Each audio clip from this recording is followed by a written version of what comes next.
230 വർഷം പുറകിൽ 1796 വിതപ്പും വിളവെടുപ്പും കഴിഞ്ഞു. വടക്കൻ കേരളത്തിൽ പൂരക്കാലം. ആറാട്ടുപുഴയിൽ പൂരം കൊടിയേറി. ദേശത്തിന്റെ മണ്ണും മനസ്സും നിറഞ്ഞു. കുംഭവെറിയും മീനച്ചൂടും തിളതിളച്ച മണ്ണിൽ അവിചാരിതമായൊരു പെരുമഴ. ആറാട്ടുപുഴയിലെ പൂരപ്പറമ്പ് നനഞ്ഞൊലിച്ചു. മഴ ചതിച്ചു. മുറയും തെറ്റി. പാറമേക്കാവ്, തിരുവമ്പാടി, ചെമ്പൂക്കാവ്, കരമുക്ക്, ലാലൂർ, അയ്യന്തോളും, നെയ്തലക്കാവ്, കണിമംഗലം കരക്കാരൊക്കെ പൂരത്തിനെത്താൻ വൈകി.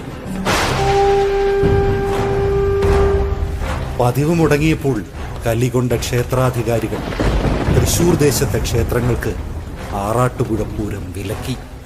ഒരു മഴ കൊടുത്ത സങ്കടം തീരാതെ ദേശക്കാർ ശക്തൻ തമ്പുരാനോട് പരാതി പറഞ്ഞു. അങ്ങനെ വടക്കുംനാഥന്റെ മണ്ണിന് ശക്തൻ തമ്പുരാൻ ഒരു വരം കൊടുത്തു: തൃശൂർ പൂരം.